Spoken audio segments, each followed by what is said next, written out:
구독자 여러분 안녕하십니까? 여러분은 중국집에 가시면은 짜장면 선택하십니까? 짬뽕 선택하십니까? 왜 갑자기 중국집 이야기냐? 뭐 저희들이 지금 짬뽕이냐 짜장이냐를 선택해야 될 시간이 도래해 있는 것 같습니다. 자, 왜 갑자기 이런 이제 말씀을 드리냐? 뭐 저녁 시간이기도 하고 그렇습니다만은 자 오늘 저희들 윤짜장, 홍짬뽕 들어보셨지 않습니까? 자, 뭐 혹시 중국집 가시면은 뭐 선호하는 뭐 메뉴 있습니까? 어떻습니까? 있죠. 저 같은 경우에는 그 단골집에 갔을 때는 짬뽕을 시키는데 낯선 지역에 갔을 때는 짜장면을 시킵니다. 짜장면은 제일 무난해요. 어딜 가나 맛이 거의 비슷하고 짜장면 특유의 맛이 비슷한데 짬뽕은 그 집마다 특색이 있기 때문에 잘못하면 내 입에 안 맞을 수도 있습니다. 그 완전히 윤짜장 지지하고 있네 보이긴 옛날부터 그러더니 보니까. 처음 시키는데 그게 맛있다는 보장이 없잖아요. 그렇죠. 잘못하면 실패할 수도 있지 않습니까? 네, 그렇습니다. 그게 지금 우리가 안고 있는 고민이에요. 난제지 난제. 예, 참 난제입니다. 제가 아까 서체감에서 말씀드렸습니다만은 우선 오늘은 기본적으로 그 윤짜장이라는 뭐 명칭 들어보셨지 않습니까? 네. 짜장을 선택하시는 분들 또 선택해야 될 단계가 있다고 주장하시는 분들의 입장이나 또 관점을 우선해서 한번 짚어볼 생각입니다. 우리 윤석열 후보의 뭐 장단점 또 특히 그 경쟁상대로 등장해 있는 이재명 후보와의 어떤 경쟁 가능성 이런 부분에 대해서 한번 전반적으로 말씀을 나눠보려고 합니다. 뭐 우리 저는 사실은 뭐 지금 캐릭터에서는 이재명 후보가 여러 측면에서 상당히 장점이 많은 후보입니다. 물론 또 그 보수 진영 쪽에서 특히 국민의힘 지지자들 쪽에서는 뭐 상당히 안 좋게 보고 있습니다만 실제적으로 개인적인 장점은 들어본다면 일단은 돌파력 그리고 뭐 추진력 그리고 상당히 또 대중적인 정치연을 구사합니다. 아마 저는 노무현 전 대통령 이후에 가장 대중적인 정치연을 구사하는 사람이라고 생각하는데 그리고 흑수자입니까? 검정고시 출신의 입지적인 인물이죠. 예. 그런 부분에서는 분명히 저는 이 장점이라고 개인적인 장점이라고 생각하는데 그런데 이제 지금 단점 쪽으로 이제 공격하는 쪽에서 이야기하는 게 많죠. 뭐 불행한 가족사 이야기, 형수욕설, 뭐 형강제 입원 그리고 또 뭐 무상연애 그리고 지금 뭐 가장 지금 결정적인 거는 지금 뭐 화천대유 천화동인 아닙니까? 이 부분에서 저는 뭐 저도 개인적으로 생각하기엔 뭐 증거가 있느냐 하는데 저는 저는 이분이라고 생각합니다. 그분이 이분이다. 그분이 저는 이분이라고 생각하는데 예, 우리가 윤 후보의 장점, 뭐 단점, 뭐 이걸 한번 전반적으로 한번 이야기해 보시죠. 지금 드러나 있는 부분, 또 혹은 앞으로 나올 수 있는 부분. 그렇죠. 지금 제가 먼저 말씀을 좀 드릴게요. 윤석열 후보는 사실 얼마 전까지만 해도 대통령이 되거나 정치를 하겠다는 생각이 전혀 없었던 분 아닙니까? 그러다 보니까 먼저 단점부터 말씀드릴게요. 정치 경험이 없다. 제일 큰 단점. 정치 경험이 없습니다. 예. 그다음에 그러다 보니까 앞으로 잘할 것이라는 희망을 가지고 있지만은 과거에 지사를 했던 정치를 해보지를 않았기 때문에 어떤 결과물이 없어요. 우리가 판단할 수 있는 근거가 없다는 거예요. 그게 가장 이제 그 우리가 의심을 하는 그런 부분이죠.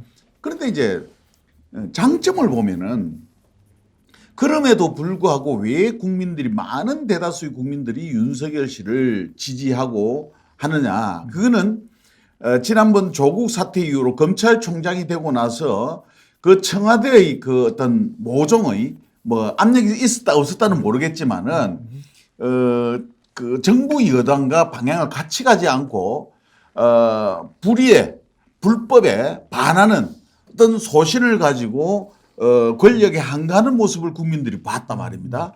그때부터 이 양반이 뭐든지 맡겨놓으면은 바르게 하겠다.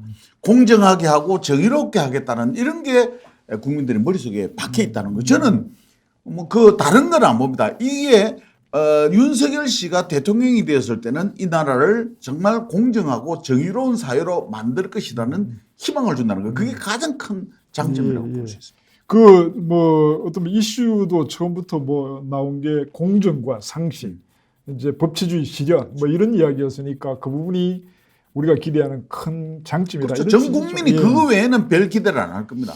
자, 뭐 이재명 후보와의 이제 그 대결 구도가 형성되어 있습니다만은 뭐 세대나 이념이나 지역 뭐 이런 부분에서 뭐 윤석열 후보가 갖고 있는 장단점 뭐 어떤 게 있는지 한번. 아니 사실 뭐홍 반장님 말씀하고 겹치는 부분이긴 한데요. 어떻게 보면은 지금 반문 그리고 보수의 아이콘이 돼 있죠 지금. 특히 이제 사람이 충성하지 않는다. 뭐 자기를 임명한 검찰총장 임명권자의 어떤 특히 그 중에 조국 전 법무부 장관 뭐 가족 수사를 놓고 설왕설래를 하고 있습니다만은 그런 부분에서까지 자기를 임명한 정권에 대한 부분까지 스스럼없이 메시지를 들이댔다는 부분에서는 특히 이제 이 부분에서 보수 지지층들이 지금 열광하고 있는 부분이죠. 그리고 사실 지금 뭐 캠프 자체 구성 자체가 압도적입니다. 뭐 지금 친이 친박 심지어 뭐 친황교안 그리고 뭐 안철수 유승민계 심지어 지금 단계 경쟁이냐 그 원희룡계 실제 또 그러고 그 홍준표계까지 다 흡수할 정도로 사실 매머드 캠프입니다. 이 캠프가 뭐 거의 사실은 지금 이미 대선 후보가 된 민주당의 그 이재명 후보 캠프에 버금갈 정도로 지금 막강 캠프가 꾸려져 있어요. 그러다 보니까 지금 당원 지지도에서도 여전히 지금 홍준표 후보가 최근에 그 일반 여론조사에서는 지금 한 5%포인트 차이로 윤석열 후보를 역전했습니다만은 당원 조사에서는 여전히 거의 한 17.4%포인트, 27일 조사 결과 두 개가 공교롭게 포인트 격차가 똑같았었어요. 17.4%포인트로 당원 조사에서는 윤석열 후보가 앞서요. 그 정도로 지금 막강한 지금 어떤 그런 당원 지지도를 가지고 있죠.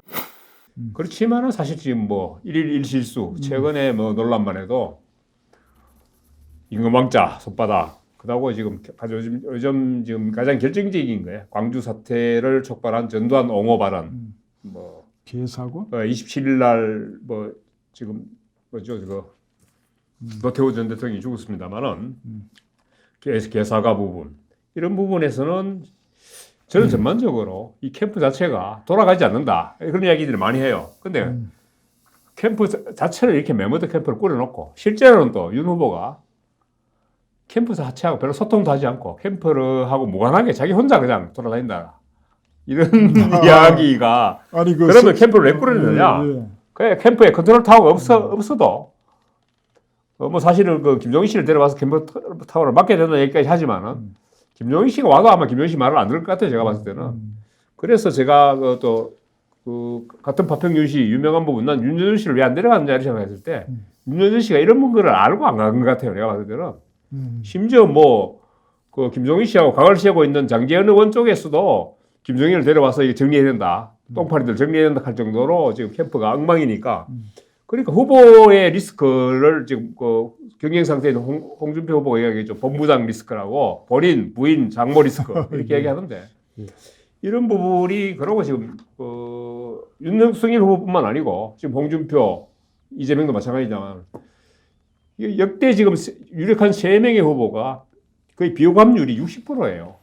그러니까 완전히 뭐 비호감 경쟁이야. 이거 뭐 대선 후보를 뽑는 게 아니고 비호감 누가 신라 이거 뽑는 선거가 아닌가 이럴 정도로 사실은 재미없는 선거예요, 솔직히. 근데 이걸 잘 보면요.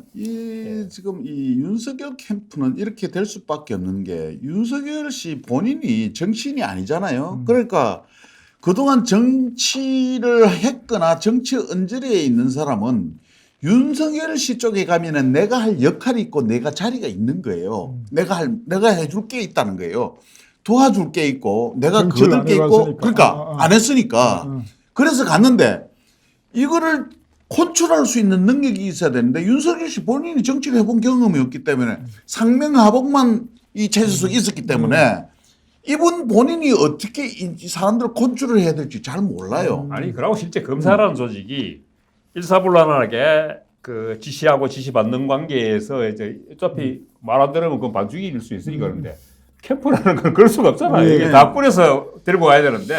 그래서 그래서 이게 이제 리더십의 문제죠. 그걸 발휘해 본 경험이 없는 거죠, 사실. 예, 근데 지금 제가 그 확인한 건 아닙니다만 캠프에 예. 그러니까 그 광화문 그 선거사무소 캠프에 출입하는 그 캠프 요원이 300명이라고 들었습니다. 그러니까 뭐 다 모여 있거든요. 그리고 뭐 현역 의원들도 다 이렇게 뭐 지지선언 내지 캠프에 이렇게 아니, 일종의 오늘, 투항처럼 오늘 뭐 뭐 신문에도 예. 이게 그 이유가 뭔지 캠프의 한번, 모습 자체를 음.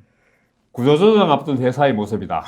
그래요. 아니 어쨌든 그렇게 얘기하더라고요. 자, 뭐 이 네. 우리가 이제 윤 후보의 장단점을 이야기하고 있습니다만 그러면 뭐 윤 후보 개인이 갖고 있는 장단점이 있을 수도 있고 네. 또 이제 정권 교체의 어떤 큰 틀에서 바라보는 윤 후보만이 선택지다 이런 이야기도 있을 수 있지 않습니까? 네. 당심이 아까도 이야기했습니다만은 최근까지 나온 부분에 따르면 당심이 격차가 엄청나지 않습니까? 네, 뭐 17.4% 경쟁 포인트. 예. 홍준표 후보하고 그 차이가 이유가 나요. 뭐라고 혹시 뭐 한번 분석을 해보신 적이 있습니까? 지금 뭐 어떻습니까? 지금 제가 뭐 짧게 분석을 해봤지만은 분석해 보니까 지금 현역 그다음에 뭐 현역이 아니라도 전직 정치인들이나 그 정치밥을 먹었던 사람은 다 윤석열 씨한테 가 있다고 보면 됩니다. 그러니까 아니 왜 그래 가는 거예요? 그러니까 아까 말씀드렸지 않습니까? 내가 가서 잘 모르는 윤석열이한테 내가 해줄 게 있다. 내 말이 먹힌다. 이런 게 많이 작용하는 겁니다. 아니, 그것도 있고. 나는 정치를 해봤는데 윤석열이 아무것도 모르니까 내가 니 좀 도와줄게 해서 할 일이 많다는 거예요. 그래서 가는 거예요. 그런데 실제적으로 예. 가서 그 사람들이 하는 일도 없어요. 그게 어차피 지금 윤 후보라 윤석열 후보라는 사람 자체가 캠프별로 별로 신뢰하고 본인 멋대로 움직이는 것 같고 또 하나 사실은 상대 후보인 홍준표 후보가 그때 사람을 못 두는 스타일이에요. 독고다이 소위 말하는 혼자 노는 스타일이기 때문에 옛날에 친했던 사람들도 다 이 저쪽으로 넘어갔잖아요. 그러니까 왜 윤석열 씨가 홍준표 후보한테 그렇게 공격을 했죠. 배신의 아이콘 아니냐. 예, 자기는 어떻게 신뢰의 아이콘인데 배신의 아이콘 아니냐. 이러니까 이제 사실은 홍준표 맞상대인 홍준표 후보 캠프에 사람이 오다 보니까 전부 그쪽으로 몰려간 거죠. 사실. 아니 그러니까 보면은. 이 두 가지를 종합하면 어. 아까 말씀하신 뭔가 이 윤 후보 캠프에 가면 할 일이 있을 것이다 하는 그런 기대. 내가 봤을 때는 할 일이 아니고 그 다음에 그 자리가 있을 것이다. 자리가 있을 것이다. 예. 자리가 있을 것이다. 또 하나의 반면에 이 경쟁하고 있는 홍 후보님 그쪽에 가면은 또 뭐 배신 당하거나 아니, 사람을 이제 내가 분명히 이 역할을 해도 나중에 뭔가 그 역할에 대한 성과가 아니 대우를 받을 수 있어요. 지금도 어. 홍준표 후보 쪽에 사람이 없기 때문에 예. 가면 대우를 받을 수 있는데도 왜 안 갈까요? 그러게. 그 부분은 나중에 또 홍준표 후보 있을 때 이야기 한번 하고 아니 뭐, 사실은 정권 교체 가능성을 음. 지금 뭐 그 보수 정당의 당원들이라든가 그 지금 그 국민의힘 소위 말하는 지도층 내지 의원들이 윤석열 후보한테 지금 어떻게 보면은 도박판에서 올인하고 있는 거죠, 제가 봤을 때는. 우리가 이제 이재명 후보와의 어떤 경쟁 가능성, 뭐 경쟁의 장단점, 뭐 이런 부분을 이야기하고 근데 있으니까. 위험성도 좀 이야기해야 됩니까? 예, 중간층을 예. 그러면은 예. 이 지금 뭐 분위기가 뭐 예를 들어 이준석 대표 같은 경우는 김종인 씨를 데려오고 그러면 안철수는 독자로 나가고 뭐 그랬을 때 우리 윤 후보가 갖고 있는 일종의 이제 세 확산. 홍준표 후보는 뭐 여러 차례 얘기하고 있습니다만은 중도층 흡수라든가 외연 확장의 문제 이런 부분은 어떻습니까? 예. 그거는 지금 윤석열 후보가 지금 본선을 우리 이야기해야 되니까요. 그렇죠. 예, 예. 잘 해 나가고 있다고 봅니다. 이게 어차피 정치 선거는 세몰이거든요. 그렇죠. 이게 세몰이기 때문에 지금 여기서 내가 거의 기정사실화되고 내가 대선 후보가 된다. 또 내가 정권을 잡을 수 있다라고 돼야 이 사람이 약자를 도와주는 게 아니에요. 선거는 될 사람한테 줄을 서고 될 사람을 도와주는 게 선거입니다. 그렇죠. 그렇지 않습니까? 예, 예, 정치 아니에요. 그러니까 이 밴드웨건이지. 이 상황에서는 지금 윤석열 캠프의 방향이 맞다고 저는 봐요. 어떤 면에서? 그러니까 세몰이가 다 끝난 지금 거의 끝난 상황이에요. 그러니까 지금 홍준표 후보 쪽에는 지금 현역이 없잖아요. 뭐두 분이 있다. 그러니까 거의 뭐 없는 거나 마찬가지. 수백 명 중에 뭐 한두 명 있는 그건 예. 아무것도 아니지 않습니까? 그래서 그걸 봤을 때는 맞는데 만약에 11월 5일 날 그 경선에서 만약에 윤석열 후보 쪽이 패하게 된다면은 국민의힘 정당 해산해야 돼요. 전 당직자들이 거의 다 몰려 있다시피 한데도 이기지 못하는 것 같으면 본선 해보나 마나요. 그렇지 않습니까? 후보를 자기 캠프 후보를 대선 주자로 만들지도 못하면서 그 사람이 모여가지고 어떻게 정권을 찾아옵니까? 그렇지 않습니까? 그거는 그러니까- 이 선우를 이야기하자면 예 한번 뭐 맞지 않습니까? 예, 그러니까 결국은 나는 정당 해산을 해야 되는 수순으로 가야 되고 국민이 볼 때도 무능한 정권, 저 사람들한테 정권을 맡길 수 없다라고 갈 거라고 저는 생각합니다. 근데 지금 이 시간은 윤석열 후보가 당내 주자가 됐다는 가정하에 이재명 후보와의 싸움을 보는 게 그게 관점이 맞을 거예요. 예. 지금 이 시간을 홍준표 후보하고 지금 윤석열 후보하고 비교하는 시간보다는 윤석열 후보가 국민의힘 주자가 되었을 때 이재명 후보하고의 경쟁력이 있나 없나 이걸 보는 게 자, 맞아요. 그 자, 부분에서는 아니, 예. 이제 여론조사 추이를 봐야 되겠지만 실제적으로 그 국민의힘 그 결승에 올랐는 4명의 후보 중에 뭐죠? 그 윤석열, 홍준표, 원희룡 후보까지 심지어 지금 최하위인 원희룡 후보까지 유승민 후보를 제외하고 유승민 후보는 져요. 이재명한테 이긴다고 지금 나와 있거든요. 여론조사로는 1대1 대결을 했을 때 양자 대결일 경우에는 그럴 정도로 사실 지금 그 정권 교체 열망이 높아요. 그런데도 불구하고 윤석열 후보의 위험성을 하는 이유는 뭔가니까 본인의 문제가 지금 크잖아요. 그러니까 사실 광주 그 사태 관련해 가지고 전두환 망언, 전두환 옹호 발언, 그리고 개사가 발언 부분을 오늘 이제 이야기를 했는데 그걸로 지금 지지율이 지금 속락하고 있으니까 이야기한 게 자기로 정권을 교체하는 게 문재인 정권에 가장 아플 것이다. 그래 반문의 아이콘으로서 자기 자신을 오늘 다시 각인시키는 기자회견을 했거든요. 그 외에는 지금 이 사람이 지금 내세울 게 사실 없어요 지금. 제가 봤을 때는 민주당이 역선택을 한다면은 윤석열 후보만큼 좋은 후보가 없다. 이재명이나 민주당에서 상대하기에는 윤석열이 최고 낫다. 차라리 홍준표보다 더 낫다. 공개할 거리가 많으니까. 우리 이제 이쪽 이 야당 입장에서 보면 그리고 또 사실은 또 예. 태극기 부대라는 윤석열의 그 비토 세력이 아직 있어요. 그게 뭐 1%가 됐든 2%가 됐든 간에 그런 세력도 있는데다가 야권 분열을 넣을 수도 있고 뭐 여러 가지 지금 아직도 지금 그 사면 카드를 안 쓰는데 문재인 정부가 뭐 저기 뭐죠 이명박 박근혜 사면 카드가 또 만족거릴 수도 있고 여러 가지 측면에서 지금 민주당이 어떻게 보면 핸들링하기 쉬운 후보다. 예, 좋습니다. 뭐 장단점 모르겠습니다. 중심이 정확하게 잡혀 있는지는 모르겠습니다만은 마무리 좀 하시죠. 뭐냐면 저희들이 이제 본선에서 윤석열 후보가 됐을 때 이 경쟁했던 타 후보들의 표를 다 흡수할 수 있는지 혹은 중간층의 표까지 흡수할 수 있을지 이 부분에 대해서 뭐 간략한 평을 좀 해주시고 마무리하도록 하겠습니다. 제부터 할까요? 네.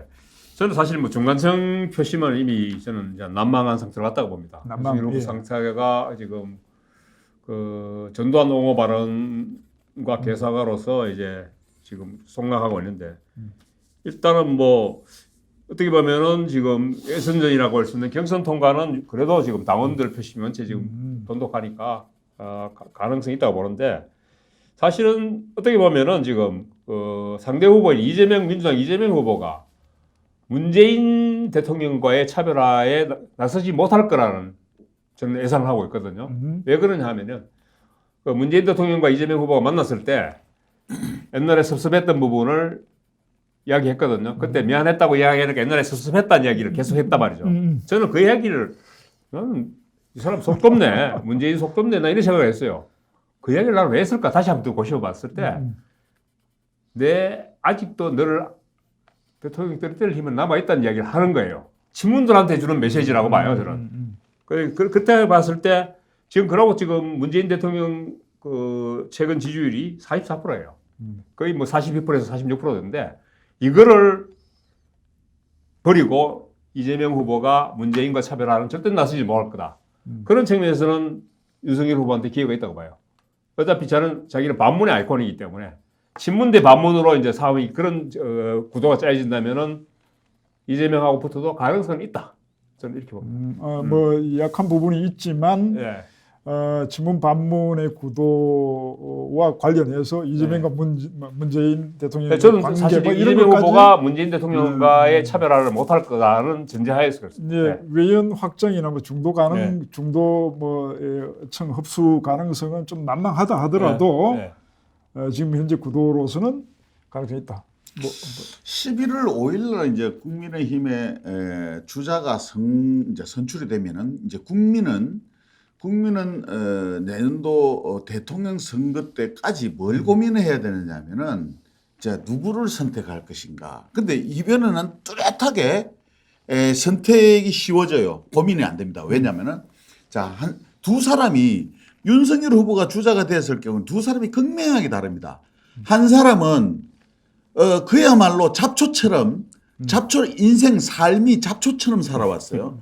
그래서 자수성가 해가지고 이까지 오면서 이 사람은 성공하기 위해서는 물불 안 가리고 모든 일, 굳은 일, 뭐 좋은 일 마당고 다 해갖고 조폭 연루설부터 시작해 오만 구설수에 다 비어있고 정가도 사범이나 되고 하지 않습니까? 그렇지만은 이렇게 왔다는 거예요. 또 한 사람은 정말 FM대로 좋은 학교 나와서 사법고시가 되어가지고 지금까지 검찰에서 바른 정의로운 일에만 수사만 이까지 해왔단 말입니다. 그럼 국민이 볼 때, 야, 이 이재명이라는 잡초처럼 큰 이 사람을 선택할 것이냐?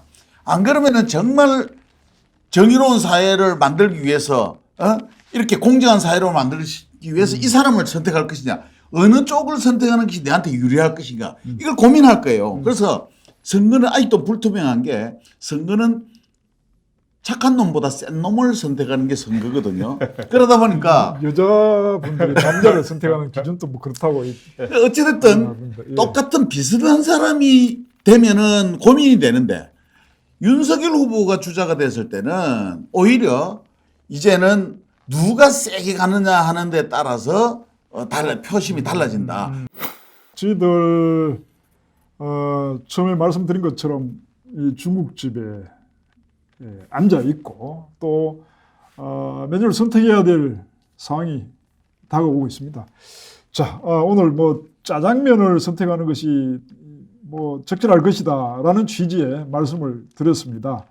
요 이후에는 또 짬뽕이 왜 나은지에 대한 말씀도 드릴 계획입니다. 마치겠습니다.